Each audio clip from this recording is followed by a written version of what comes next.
بسم الله الرحمن الرحيم والصلاة والسلام على رسول الله وعلى آله وصحبه ومن والاه أما بعد.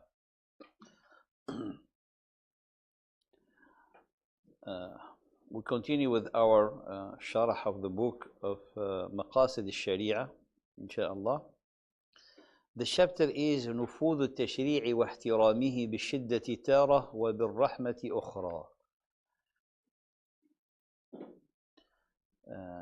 What should be the chapter? I don't have the English book.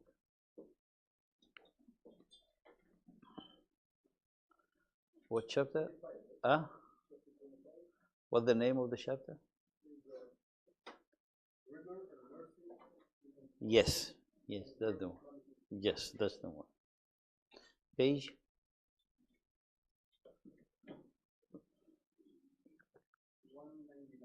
Okay, 199.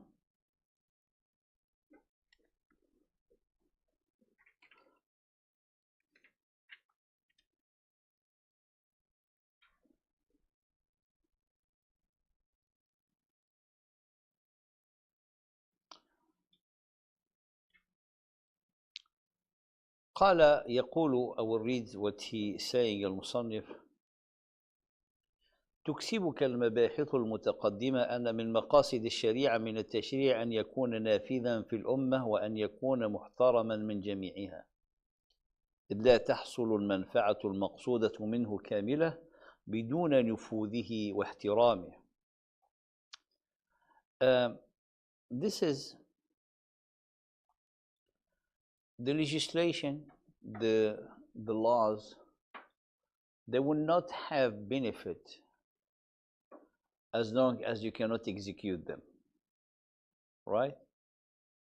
So that's why you have the legislative part and the part which taken care of execution of the laws. So how the Sharia is going to be implemented? So when we're talking about Maqasid the Sharia, the end of the Sharia is all related to its implementation.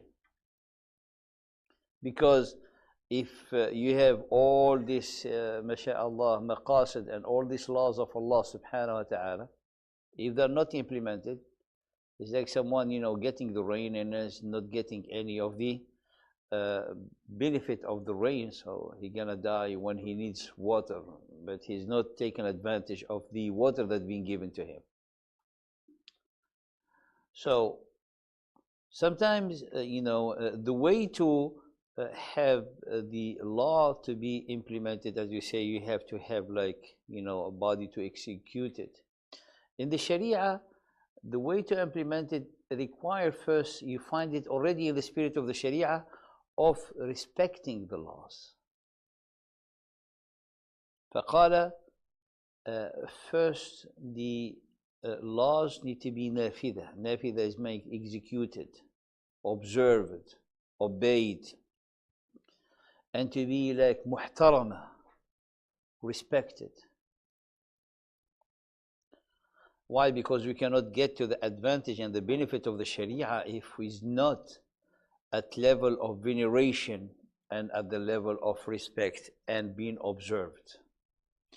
That's why the Sharia is always need to be regarded from a Aqidah point of view. You cannot take the Sharia as laws. Why? The laws to seeking, for example, to preserve stability, to organize transaction, to be things like kind of peaceful. So the Sharia objective is not limited to determine behavior of a society, of an individual only. The Sharia is for this life and the next life. The Sharia is a relation with the Creator. The Sharia is a relation with yourself. The Sharia is a relation with your family, with your community, with the rest of the world, with the nature, with every creation, with the animals. That's all the Sharia. So if you look at it from laws, say, I want to do business, how What do I have? Can I get a loan or cannot get a loan?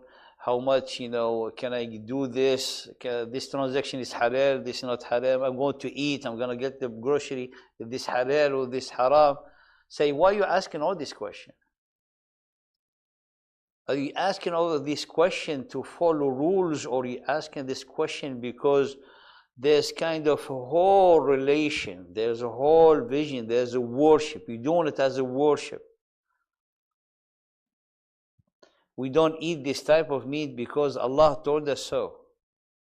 And I don't eat it because I obey Allah, because I worship Allah, because I love Allah subhanahu wa ta'ala, and so on. So the ihtiram, so you find in the spirit of the Sharia, when the laws are legislated, revealed, you find, as he's saying, there's rigor, there's kind of exactitude, there's that firmness, and there's rahmah, and this is the balance. That's what he wants to share with us in this chapter. قال, that's why he said, look, subhanallah, قال وإن أعظم باعث على احترام الشريعة ونفوذها أنها خطاب الله تعالى للأمر. The real motivation, or the real, let's say, relevance in a way for everyone to follow the way of the Sharia is because it is a speech from Allah. It is commands from Allah subhanahu wa ta'ala. فامتثال الأمة للشريعة أمر اعتقادي. Observing the way of the Sharia is a matter of belief, is a matter of belief. And when we say matter of belief, this is how you will be invoking for His rahmah. You don't invoke for the rahmah of Allah being passive or being off the path of Allah. You invoke the rahmah of Allah. You will be the candidate for the rahmah of Allah if you implement His way. So imagine if you want mercy, then the path of the mercy is to fulfill the command of Allah subhanahu wa ta'ala. طيب. قال عن طواعية واختيار لأنها ترضي بذلك ربها. That's what you seek and how you seek the pleasure of Allah subhanahu wa ta'ala. And Allah told us in Surah Al-Ma'idah, ayah 15, قَدْ جَاءَكُم مِّنَ اللَّهِ نُورٌ وَكِتَابٌ مُبِينٌ. Indeed, has come to you from Allah a light and a book that is clear.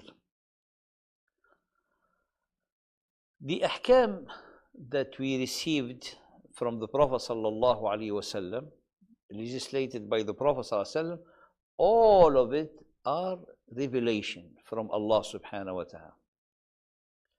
ثم لم يزل أئمة الشريعة من عهد الصحابة فما بعد يتوخون أن تكون آراؤهم في استنباط الأحكام مستخرجة من التفريع عن أصول الكتاب والسنة. And the scholar, they keep always heaven as the one source, the book and the sunnah, from the time of the companion to up to now, is all the ahkam are derived from those sources. So all the hukum is related. That's why you find the scholar rooted in knowledge, and from the time of the companion, when Allah Ta'ala alayhim, given fatwa for them is very difficult. Why? The verdict that the scholar will give is not an opinion of a doctor, for example. A doctor is skilled, he can be. You're going to ask for another opinion because, the doctor, he give you an opinion about your own case, your situation, about your own health. The scholar, when he give you a verdict, he's not give you something specific to your health. Or you go to someone, a counselor or someone who consulting, for example, in investment.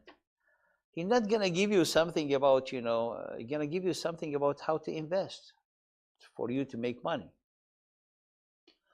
The scholar of the Sharia, he's gonna give you deen. He's gonna give you a verdict that to apply in your life believing that Allah is going to call you and have you accountable on it.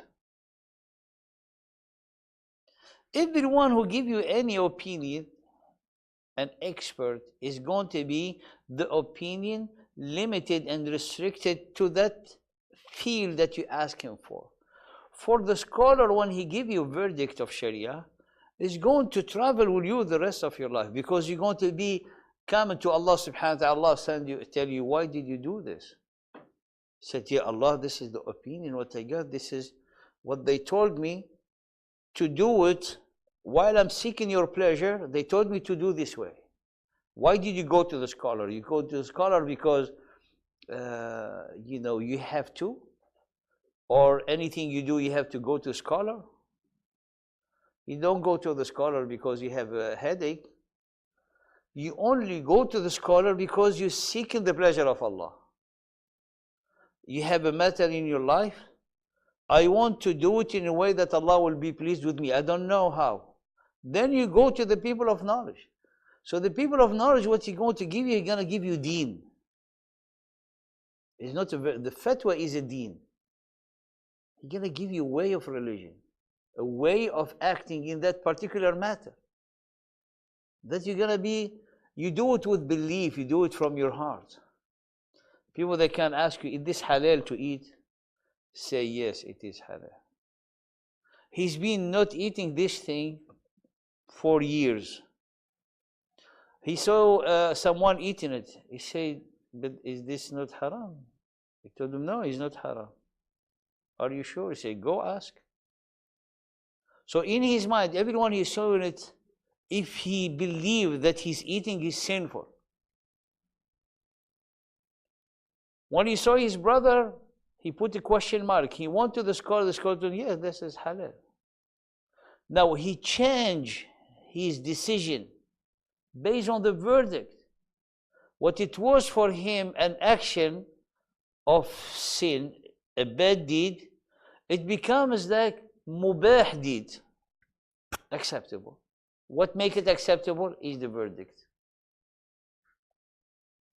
So that's why it's difficult for the scholar, the rooted of knowledge. They don't want to give fatwa because they're going to be accountable for what they have said.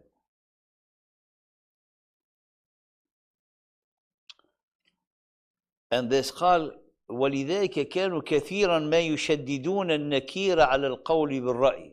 They used to be very harsh and tough on those who give an opinion by just an opinion, having as a resource the analysis more than going to the book and the sunnah. What we call أصحاب الرأي. طيب. قال, and then the Sharia واستتبت للشريعة أن تسلك لتحصيل ذلك مسلكين سلكتهما جميعا. The Sharia to have the veneration of the law, the respect to be observed, and to seek observing the Sharia with as part of our belief, it did it in two ways. The first one, مسلك الحزم, rigor, hazm, firmness, to be stern, sarama, seriousness, exactitude, precise. There is no, I will say like firm, but there is no forgiveness in a way. The Sharia will not give up its law because of someone he's close or someone he's been doing fine. No, the Sharia is like firm. That's why when a woman from Quraysh stole, subhanallah, and then her case was reported to the Prophet ﷺ. So Zayd came to intercede for her. He said, Ya Rasulullah, she did it like, by mistake, or she tried to intercede. I mean, she's from Quraysh, she's from this family, this. The Prophet ﷺ said, if the case is reported to me, فَلَا شُفَى. You should have forgive it yourself before it comes to me. So here at the high level of judgment, this is like you come to the court. Why didn't you forgive yourself? If you come to here, then it becomes the obligation of the law to be respected and to be observed. And the Prophet ﷺ turned and he said, when they said, he said, there's no such a thing. Said, by the one who holding my soul, if Fatima, the daughter of Muhammad, would have done this action, I would have followed and inflicted on her the punishment, rigor, firmness. That's how someone will observe. So if someone, for example, if the Prophet accepted that intercession, so someone, when he goes about to be tempted to steal, and he remembered the punishment, and then the shaitan, he said, you might be forgiven. Remember, the Prophet ﷺ let it go with that lady, and he did this here. So that's where the whole Sharia, collapsed by not being observed because of this lack of firmness, lack of sternness, and lack of being rigor in this way. The second maslak, the second way, is at-taysir, to make it easy. Ar-rahma. Ar-rahma. Ar-rahma with the portion, let's say, ar-rahma in a way that it will not hurt the Sharia. So, for example, in the case I mentioned, if you have rahma, then you're going to hurt the implementation of the Sharia. The first one, the Sharia was, had presented it with the at-tarhibi wal-maw'idha. At-tarhib is by threatening, at-tarhib by having, someone to be warned by punishment, warned by, by grievous penalty, warned by things that might happen to him in al-qadr. For example, people, when you say example of the qadr, you say, anyone, like the impact of an evil sin is a lack in the provision, a darkness in the face, etc., etc. So the sin, it has an impact. So this is a ba'ath who's going to, subhanallah, have someone to be very firm and watchful on following the command of the Sharia. And we know the punishment of the stealing, the punishment of killing, the punishment of hurting someone, etc., etc.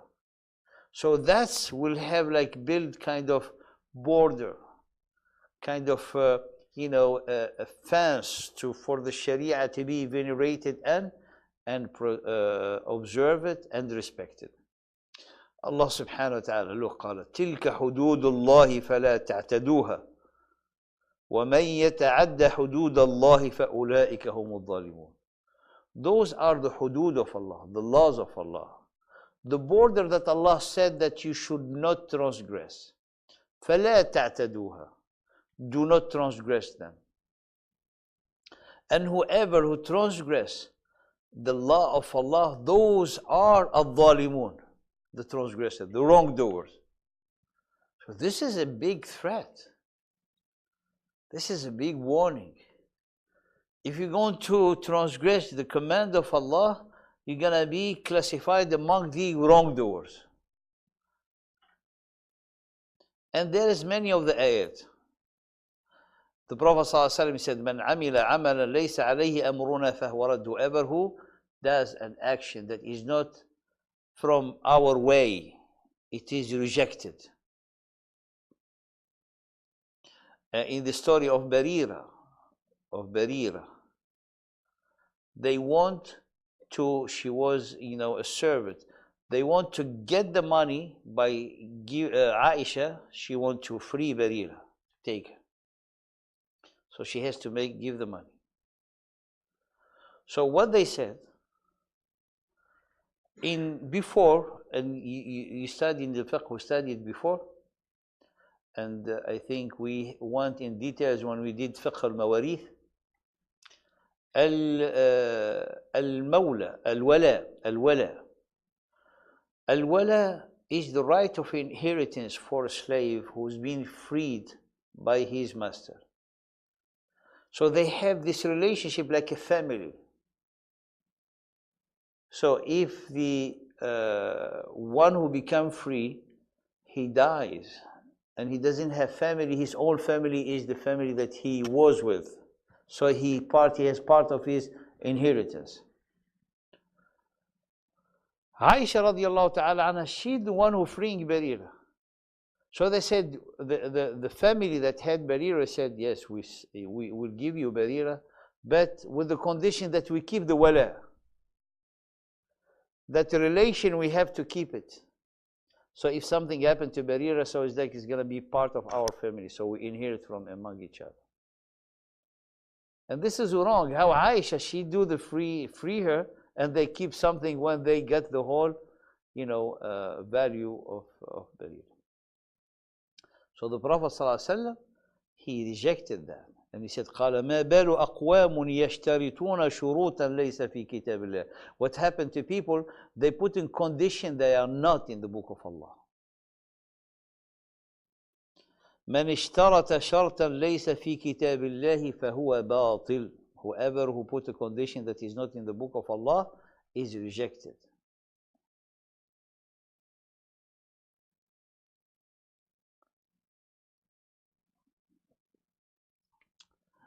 And that's from this is derived a principle in the Sharia, أن المعدوم شرعا كالمعدوم حسا.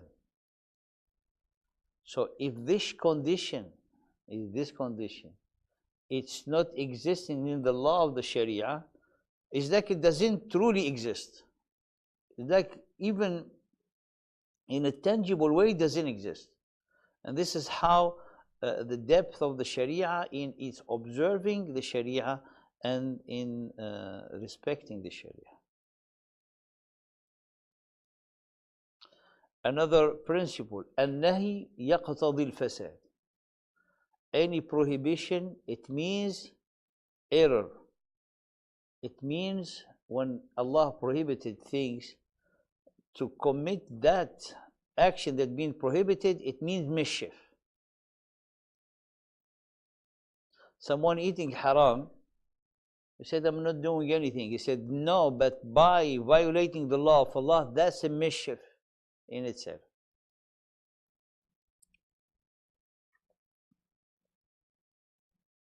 And you see how the rigority, how rigor and stern in this way the Sharia.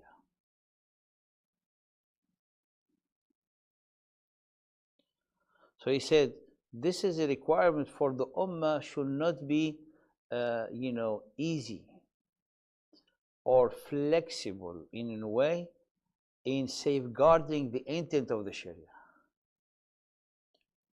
So this is what it requires, seriousness and rigor in this matter.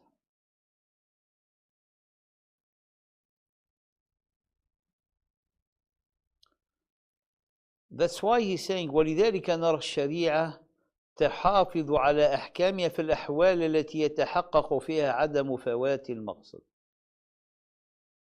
You find the Sharia, even in some laws, if are not implemented, the intent is still safeguarded. But the Sharia insists to be respected, so later on no one will use it an excuse to violate the intent of the Sharia. He given as example.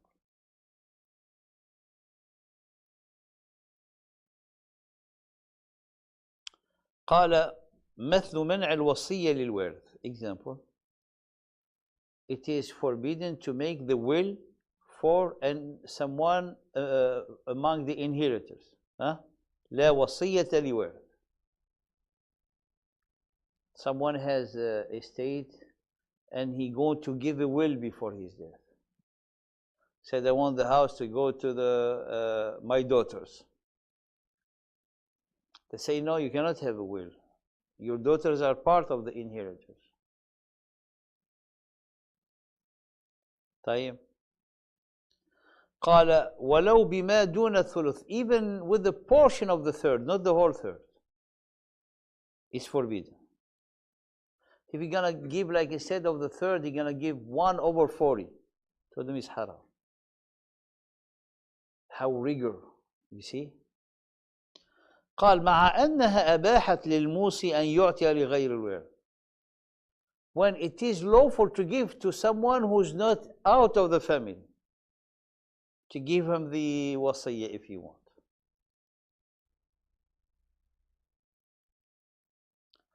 And you look at it from a point of view of a family, from a point of view how, closer to the common sense. If the one who's gonna give the wasiyah have the right to give it to a stranger to the family, so why should not I give it to one of the family? You see? So the Sharia said no. Why? Because to maintain that sternness, to maintain that respect. قال وهو تعيين أنصباء. Why? Because Allah subhanahu wa ta'ala set for everyone his portion. If everyone has his portion and you want to give your son, then you're going to cause enmity between the sons. Then you're going to modify into this portion. This one have a half, this one have the quarter, his one. If you're going to say wasiyah for that person, or you're going to add them to be half, then he's going to find, for example, and you have one daughter, she's going to 1/2. And then the mother, she has 1/8. You're going to give her wasiyah to have more than the daughter? Well, this becomes like unjust. So to keep it firm, maybe someone will say, okay, I'm going to have wasiyah, the rest, everyone a little, as a gift. They said no. Why? To give this rigorosity in the Sharia. طيب. ولكن منعه إنما هو للمحافظة على مقصد الوارث. So the prohibition is here to preserve the objective from the inheritance. وهو تعيين أنصباء للورثة لا يتجاوزها الناس إبطالا لما كان عليه أهل الجاهلية. Which is, you have a fixed portion that been determined by Allah to avoid fall into what the people of Jahiliyyah they used to do. So they give based on their own opinion. If we start to have wasiyah today to give to inheritors, in next generation we're gonna come back to the way of the Jahiliyyah. Forget about those determined portion that Allah subhanahu wa ta'ala mentioned in His book.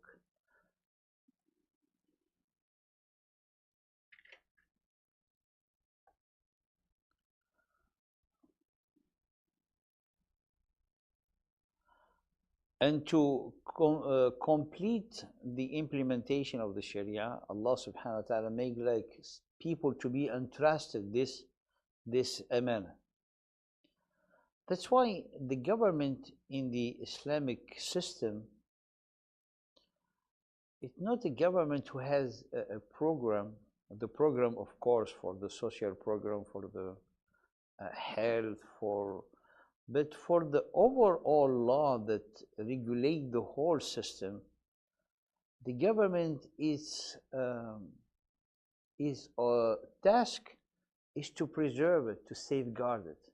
So the high chief in this Islamic system, he's a safekeeper. He safeguards the system because the system is already set by Allah subhanahu wa ta'ala. You have all the objective.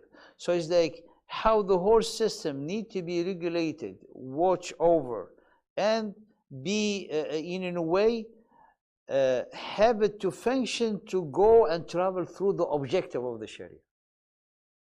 So it's not like someone bring a plan and new laws and everything, we're going to do this. No, you already have it. That's why it's the responsibility of a trust, of entrusting a whole system, that the system it has in its, in its way to guarantee for the society that you govern the happiness and the social justice. So if there is,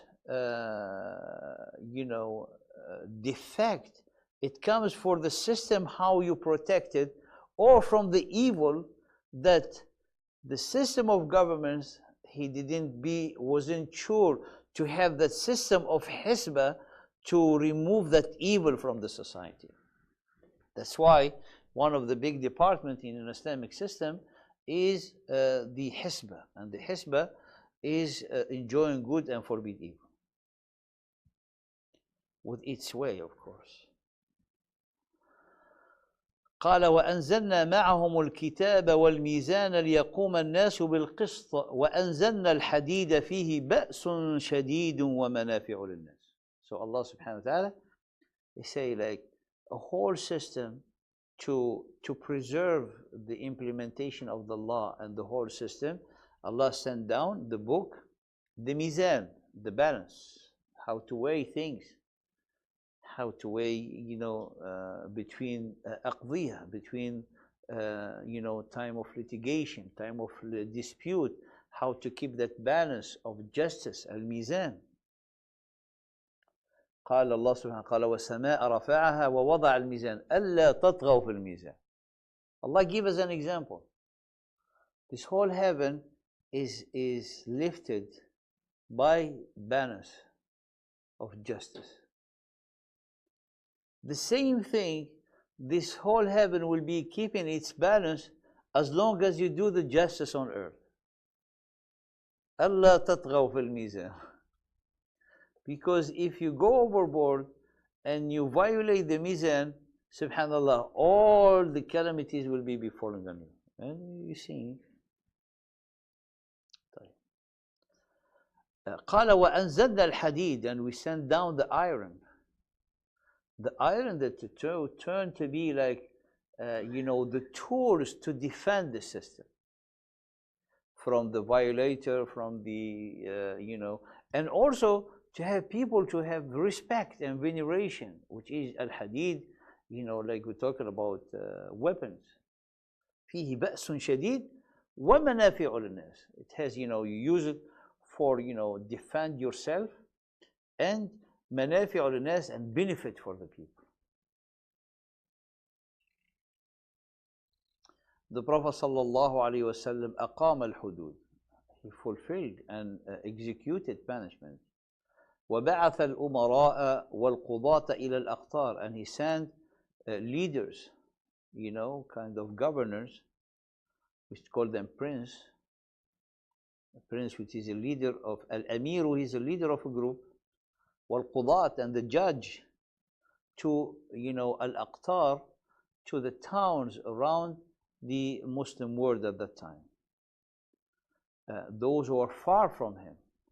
بحيث صار ذلك من المتواتر من فعله عليه الصلاة والسلام. So this becomes, every leader who comes, he will do like the Prophet sallallahu alaihi wasallam, send the judge to the far town, send leaders, all of them, and they wrote for them the letters, how to rule, how to deal, etc., etc. The same, the Prophet sallallahu alaihi wasallam to Mu'adh ibn Jabal, to Abu Musa al-Ash'ari, and then Abu Bakr to many of the town that they were under the Islamic system at the time,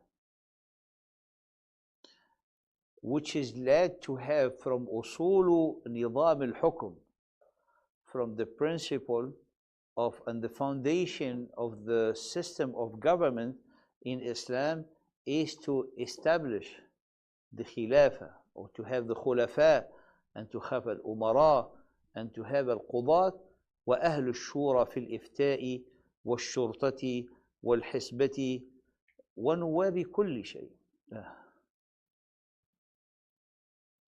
All of that to execute the law of the system.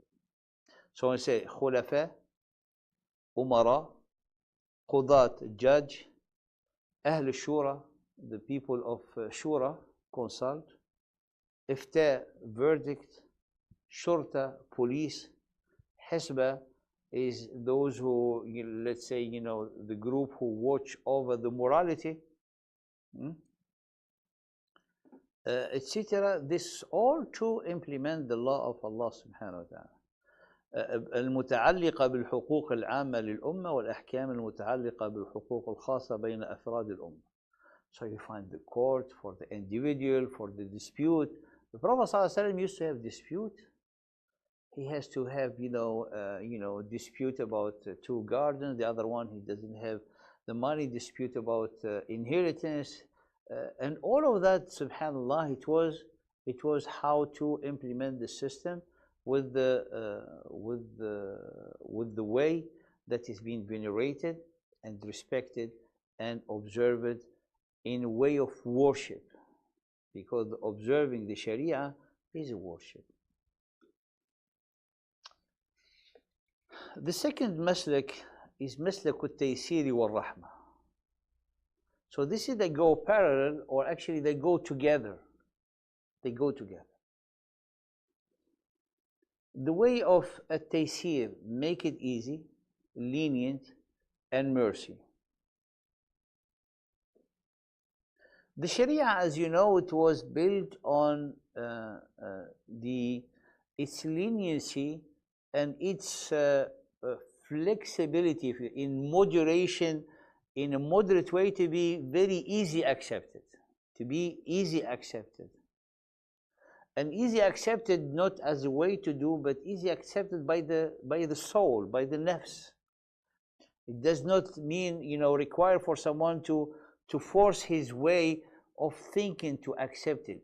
It makes sense. It's a common sense, because it goes with the fitrah. You remember the first tool of building the Sharia is the inner nature. It goes with the fitrah, with someone's inner nature, natural disposition. قال لأنها شريعة فطرية سمحة, based on the fitrah and samha, kind of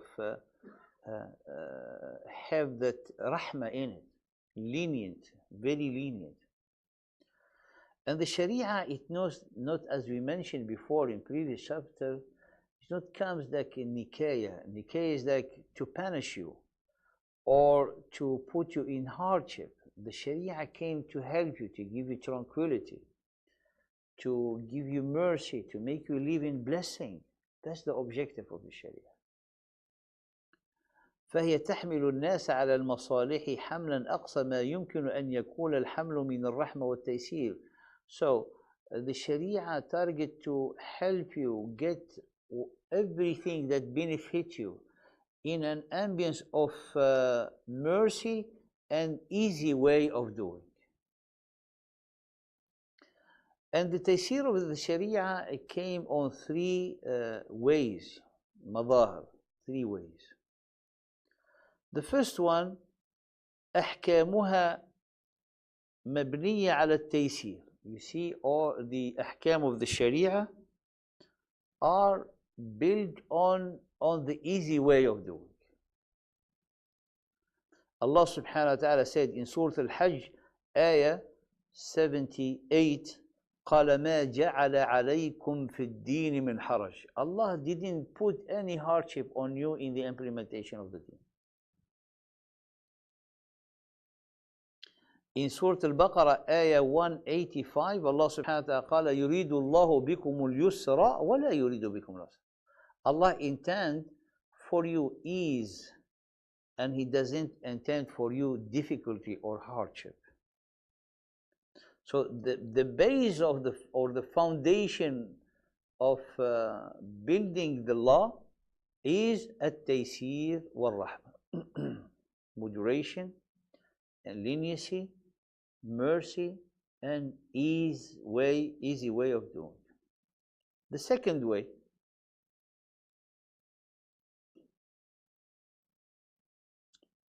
that the hukum itself, the law itself, the Shari'i law, it turned from difficult to easy based on the situation of the ummah or the society or the situation of the individual. Because the hukum is legislated for its maslaha, for its purpose. If in some environment, in some reality, that hukum would not be able to fulfill the benefit that was legislated for, then the hukum change. This is in the heart of the Sharia. This is in the core of the Sharia.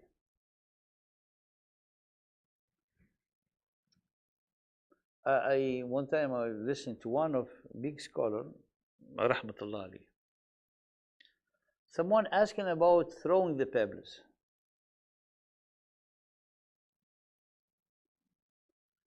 He said, "Can I throw on, I think, his mother?" He said, "No. She has to throw on herself."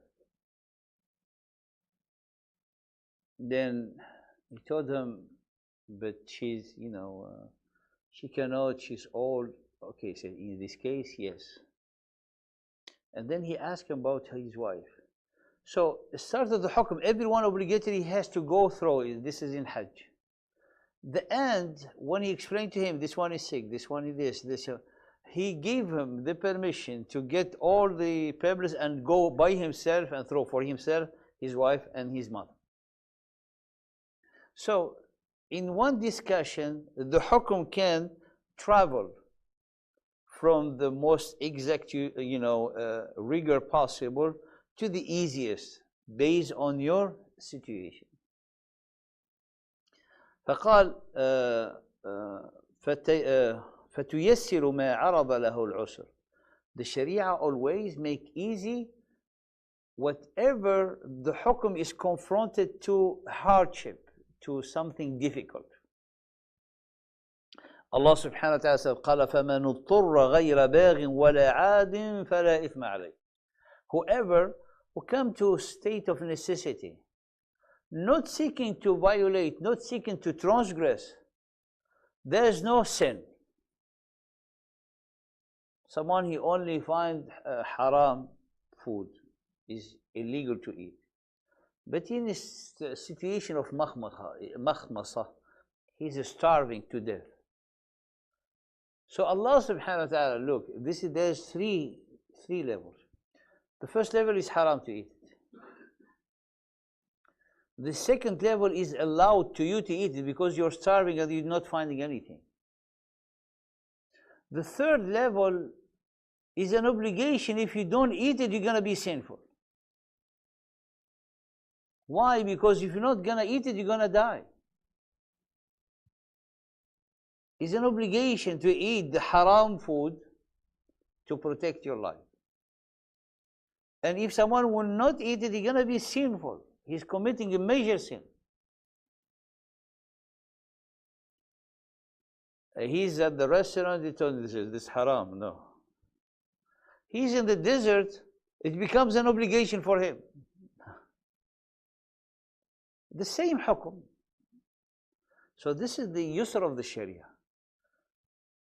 Doesn't come someone, he's like starving to death, and he only sees that thing, he said, no, this is haram. We're sorry, it's haram.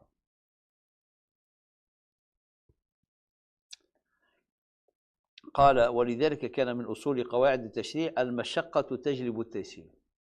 There's one of the principle of legislation, المشقة تجلب التيسير. When the situation of hardship leads to easy or make easy the hukm or the situation. Make easy the hukm. Not the hukm, make easy the way of confronting or facing the issue.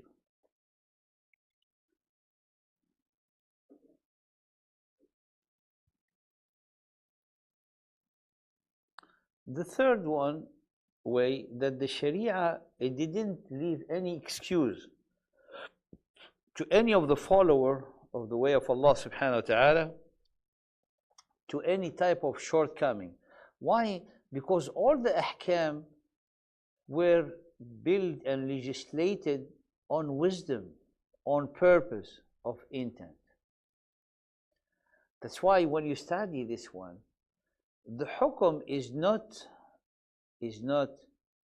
the form, the statement that define the hukum. The hukum is the purpose that lead to it, the hukum, the wisdom that it has.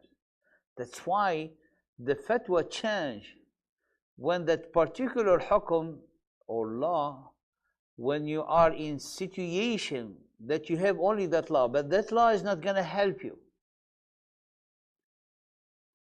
And we say the purpose of the law is to help you. So if it's not going to help you, then the faqih, he has to find for you a verdict to be helped.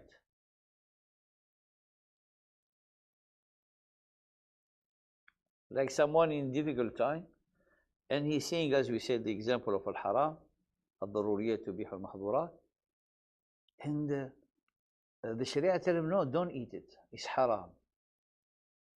And then it changed to be like an obligatory to eat it. Because the Sharia give the person a solution, depends on his situation. And this is many of the fatwa that done by the scholars, that some people, they, kind of deny in a way. Why? Because they deny, because with the lack of knowledge. But the scholar looking at this, that particular hukum, that person who knows, he say, look, subhanallah, he's doing things that Allah didn't say in his book. No, he's doing things what Allah said in his book. The story of Umar, which is very well known, in the year of al-Majaa, the famine year that they had, they brought him someone who stole food to have punishment be inflicted on him. Umar radiallahu ta'ala anhu said, there is no such a punishment to be inflicted or to be observed or executed in this time.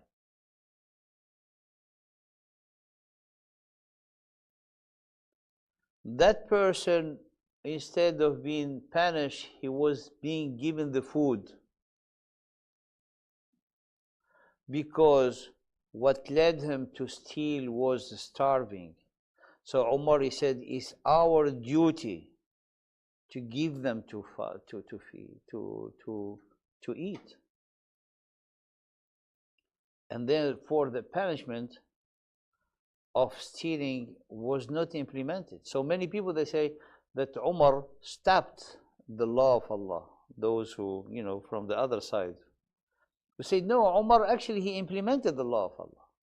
Because the law of Allah is implemented with his wisdom, with his purpose, with his objective. Here is someone who's starving, he stole for himself and his family. When he comes to the Sharia, they're not regard to the action he did, they're going to regard it to his situation. What did you steal? I was starving. So the Sharia say, the government say, it's our responsibility to give you the justice, to give you what you need. And we fail because of our situation. So it is his right to be fed. And if he's fed, and he's, has satisfied, when he steals, then that's when he goes to, because he's stealing at that time is a mischief. He's stealing here is a necessity. So implementing the hukum of the punishment when he stole by necessity, that's the transgression itself.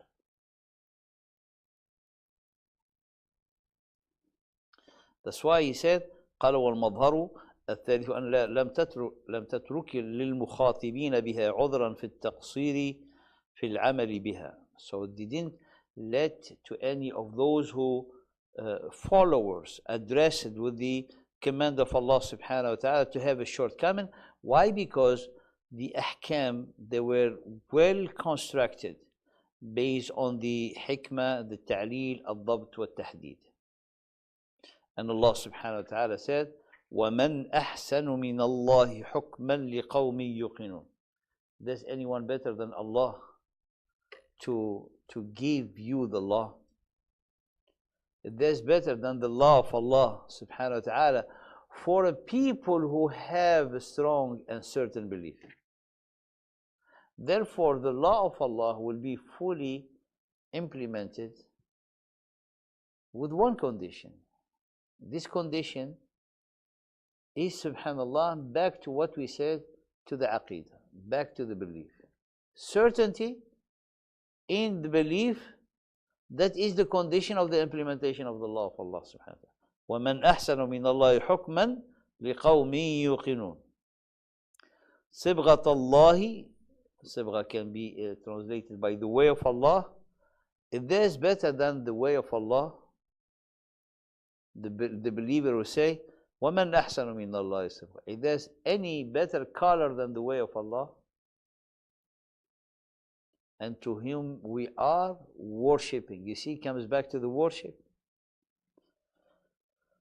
Inshallah, if you have any question, we'll stop here bi'idhnillah. Next time we start with the chapter of Al-Rukhsa.